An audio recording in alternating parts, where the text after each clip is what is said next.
안녕하세요. 우리 자녀가 앞으로 학습을 잘 해낼 수 있을지 알아볼 수 있는 방법이 있습니다. 그것은 아이들이 상호작용을 하는 모습을 보면 예측을 할 수가 있어요. 상호작용이 뭘까요? 그것은 누군가가 뭔가를 이야기하면 그것을 듣고 반응을 하는 것을 말해요. 공부든 아니면 창의적인 활동이든 그 어떤 것이든 간에 뭔가를 학습한다라는 것은 기존에 있던 것을 나에게 정보로 받아들이는 거고, 그 받아들이는 과정에서 능동적으로 반응하는 것이 되게 중요합니다. 아이들이 그냥 단순히 듣는다고 해서 기계적으로 자기 것으로 하는 것이 아니고, 누군가가 좋은 정보를 줬더라도 그것을 들으려고 하고 내 것으로 하려고 하고 그것을 활용하려고 할 때 그게 진짜 지식이 되는 거 여러분 아시죠? 우리 아이들이 성장하는 아이가 되도록 돕고 싶다라는 것은 우리 부모님 모두 같은 생각일 거예요. 제가 이 인큐TV를 운영하면서 여러분들께 말씀드렸죠. 저는 모두를 위한 영재교육을 하고 싶다. 가정의 여건과 관계없이 어떤 아이들도 부모님이 관심을 가지고 내가 배워가면서 우리 자녀들을 잘 도울 수 있도록 전문성을 나눠드리려고 인큐TV를 운영하고 있는데요. 바로 오늘 여러분들에게 아주 중요한 팁으로 우리 아이들이 어떤 학습을 하더라도 그 학습에서 성공적으로 하기 위해서는 상호작용을 잘하는 아이로 준비시키셔야 한다는 거예요. 우리가 아이들에게 학습을 뭔가를 많이 시키는 것도 중요하지만 학습할 그릇, 학습할 마음의 자세, 학습할 인지적인 그릇이 만들어지지 않은 채 학습하는 것은 억지로 꾸겨 넣는 것과 같습니다. 아무리 집어넣어도 그것은 다 튕겨져 나올 뿐이고 아이 속에 내면에 잘 심기지 않고 그리고 정작 필요할 때 꺼집어내서 쓸 수가 없어요. 비활성 지식이 된다는 의미입니다. 따라서 우리 자녀들이 사회적인 상호작용을 잘 할 수 있도록 만들어주셔야 아이가 어린이집이든 유치원이든 학교에서든 선생님들이 이야기해 주시는 부분, 책에서 읽은 부분들을 모두 다 자기 것으로 적극적으로 내면화하고 그것을 기억하고 활용할 수 있게 됩니다. 우리 부모님들은 아이가 정말 잘 자라기를 바라면서도 가장 준비가 되어야 하는 사회적 상호작용에 대해서는 잘 신경을 안 쓰고 어떤 선생님을 만나게 해야 될까?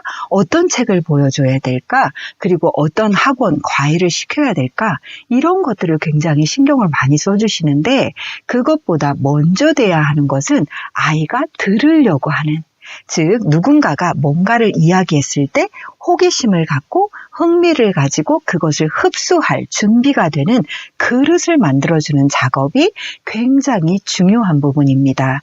그래서 영재교육에서 가장 큰 첫걸음이 되는 것도 아이에게 좋은 배움의 그릇을 만들고 아이들 스스로가 사고하고 학습할 수 있는 그런 궤도에 올려놓는 것이 굉장히 중요한 포인트죠. 자, 그런 측면에서 제가 여러분들께 오늘 부모님들이 도와주셔야 하는 부분, 교육하기 전에 먼저 조율을 해주세요. 조율이라는 게 뭘까요? 영어로는 튜닝이라고 하죠. 튜닝이라는 것은 오케스트라가 연주에 앞서서 먼저 하는 것이 있죠. 오보에가 A음을 연주를 하면 현악기들 또 관악기들이 튜닝을 모두 합니다. 왜 튜닝을 할까요? 어떤 기후나 환경 여건 때문에 이 음고가 약간씩 변화가 됩니다. 그래서 서로 올바르게 깨끗하게 연주가 이루어지게 하려고 하면은 같은 평균음으로 같이 조율을 잘한 상태여야 불협화음이 나지 않고 깨끗한 연주를 얻을 수가 있어요. 만약에 조율이 안 된 채 연주를 한다면 어떻게 될까요? 네, 연주를 열심히 하기는 하지만 지휘자가 끌어내는 소리를 제대로 뿜어내지 못하고 악기들끼리도 부딪히게 되겠죠? 사람도 똑같습니다. 어린아이들이 처음 교육기관에 가면 어떤가요? 원령도 다 다르고 성별도 다르고 호기심도 다르고 교육 경험 또 그 자라온 성장 배경들이 다 다릅니다. 그러니까 이렇게 제각각 다른 아이들이 모였어요. 거기에다가 선생님이 뭔가를 교육을 합니다. 우리 어린이들 어떻습니까? 어리면 어릴수록 자기중심적이죠. 그러니까 자기가 원하는 대로 막 돌아다니고 있어요. 가정에서부터 즐겁게 교감하고 같이 뭔가를 재미있게 했던 경험이 있었던 아이라고 한다면 얘들아 이거 봐라. 선생님이 이거 보여줄게 라고 했을 때 뭔가 하고서 재밌을 것 같다 하고 다가오게 되겠죠. 바로 그거예요.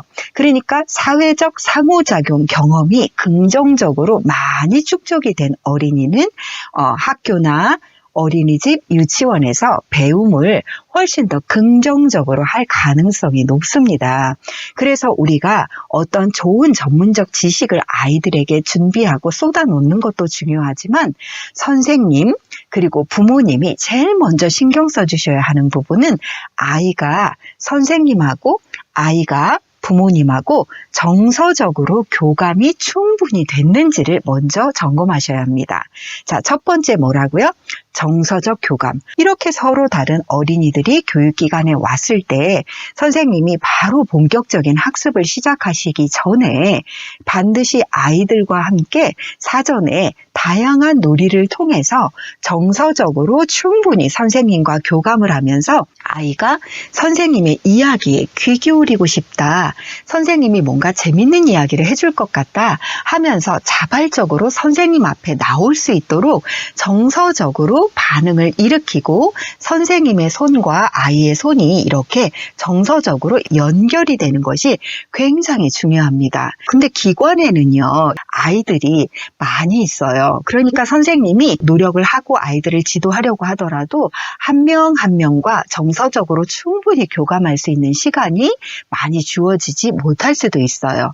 그렇기 때문에 가정에서 잠시 잠깐씩이라도 아이와 이야기를 주고받으면서 눈 맞추고 정서적으로 교감하면서 재미있었던 경험들이 있다 보면 이것이 누적이 되면서 아이는 누군가와 이렇게 함께하는 것에 대해서 굉장히 긍정적인 기대를 갖게 됩니다. 그리고 두 번째는 인지적인 교감을 하는 것이 중요합니다. 인지적인 교감이라는 것은요, 여러분 어렵게 생각할 것이 아니라 우리가 동화책을 같이 아이를 읽어준다 하더라도 책을 보면서 여기 나오는 주인공이 어떻게 생겼구나, 이 주인공의 목소리를 흉내내면서 엉금엉금 기어갔다고 하면서 까르르르 웃으면서 어떤 상황이었는지를 아이가 알아듣고 서로 교감하면서 그 상황에 맞게 이야기를 주고받는 부분들이 너무나도 중요하다는 거죠. 그러니까 이야기를 주고 받는 거. 그러니까 엄마 혼자 이야기를 하고 아이를 듣게 하는 것이 아니라 이야기를 주고 받고, 그리고 아이가 흥미가 있는 것들이 있잖아요. 아이들의 경우는 굉장히 자기중심성이 강하기 때문에 어린아이들일수록 자기가 흥미를 보이는 부분들이 있어요. 예를 들어 어떤 아이는 악기에, 어떤 아이는 뭔가를 만드는 것에, 어떤 아이는 뭔가를 쌓는 것에, 어떤 아이는 책을 보는 것에, 아이가 흥미를 보이는 것에 아이가 먼저 하고 있는 모습을 따라가는 게 중요합니다. 부모님이 먼저 가서 제시를 하고 나를 따르라가 아니라 아이들이 어리면 어릴수록 아이가 흥미를 갖고 재밌어하는 부분에 가서 같이 어우러지고 같이 재미있게 하다가 보면 아이가 하는 것들을 부모가 따라하는 거죠. 아이가 여기서 떼구르르 그러면은 떼구르르 하면서 같이 아이와 의성어를 따라하고 어떤 동작들도 같이 해본다든지 놀이도 하고 그 역할 속에 아이가 원하는 것들을 같이 빠져들어 놀이를 할 때 아이는 이런 사회적 상호작용이 너무 재미있게 되는 거죠. 이렇게 쾌한 경험이 늘어나면 점점 놀이가 더 깊어지고 나중에는 어른들이 뭔가 이런 놀이 해보는 거 어때? 제안했을 때 재밌을 것 같다 하면서 다가서게 되는 거예요. 그러니까 인지적인 교감은 아이의 흥미에서 출발하고 그리고 그것을 자연스럽게 어른들이 따라가면서 반응해주고 아이가 잘하는 부분에 대해서 인정하고 그 부분에 대해서 너무너무 훌륭한 생각이다. 참 멋진 생각인데 어떻게 이런 생각을 떠올렸어? 하다가 보면 아이는 자기가 한 것에 대해서 굉장히 뿌듯함을 느끼고 소중하게 여긴다는 거죠. 그래서 아이가 뭔가를 만들었을 때도 안에 아주 잘 보이는 곳에다 놓고 오며 가며 어떻게 이런 생각을 했을까라고 할 때 아이는 자기가 한 것을 더 보여주고 싶고 설명해주고 싶고 내일은 더 멋진 걸로 만들어서 보여주겠노라 하면서 아이가 머릿속에서 점점 생각을 하게 되는 거죠. 많은 부모님들이 아이를 잘 키우고 싶다. 그리고 우리 아이가 똑똑하게 자랐으면 좋겠다라는 바람으로 아주 다양한 것들을 굉장히 비싼 교구들을 사서 주기도 하고 그럽니다. 근데 그 이전에 가장 먼저 돼야 되는 것은 부모님과 정서적으로 따뜻하게 교감하고 즐겁게 놀이하는 거예요. 그리고 그 무엇보다도 아이가 흥미를 보이는 부분에 어른도 같이 흥미를 느낄 때 나와 같은 생각을 하고 있구나. 우리 엄마 아빠가 이 부분을 굉장히 재밌어 하는구나 하다가 보면 아이가 그 이야기를 더없이 많이 해주게 되고 그러면서 점점 언어도 늘어나게 되고 상호작용 지수도 더 늘어나게 되는 겁니다. 여러분, 비행 청소년 아이를 상담한 적이 있었는데요. 근데 이 아이를 상담할 때 어떤 것도 대화가 되지 않았어요. 이 아이가 가장 즐겨하는 스마트폰이 있었거든요. 그래서 이 스마트폰을 매개로 해서 아이에게 이거 어떻게 하는 건지 물어봤더니 아이가 다 알려주는 거예요. 유튜브는 어떻게 볼 수 있고 이게 어떤 게 또 재미난 게 있고 이런 프로가 있다라고 이야기를 할 때 너 정말 대단하구나. 어떻게 이런 것들을 알고 있었어? 선생님도 몰랐었는데 네 덕분에 알게 됐다고 하니까 다음날 내가 또 이런 거 가르쳐 주겠다고 이러면서 아이가 말문을 트기 시작하는 거예요. 여러분, 이렇게 모든 아이들은 심지어 어떤 좋지 않은 그런 고립 상태에 있는 아이들조차도 자기의 나름의 세계에 있거든요. 이 나름에 있는 세계가 누군가와 밖으로 나와서 연결이 되려고 하면 무엇부터 출발해야 한다? 아이의 내면부터. 그래서 학습하기 전에 사회적 상호작용이 그 그릇이 만들어지는 것이 인지 발달, 정서 발달에 제일 먼저 중요한 전제다. 그를 위해서 우리 부모님들은 정서적 교감, 정서적 튜닝, 인지적 튜닝 해야 한다라는 거 기억하시고요. 점진적으로 여러분들에게 정서적 튜닝, 인지적 튜닝을 하는 구체적인 방법들도 우리 하나씩 배워가 보기로 하겠습니다. 오늘도 경청해 주셔서 감사합니다.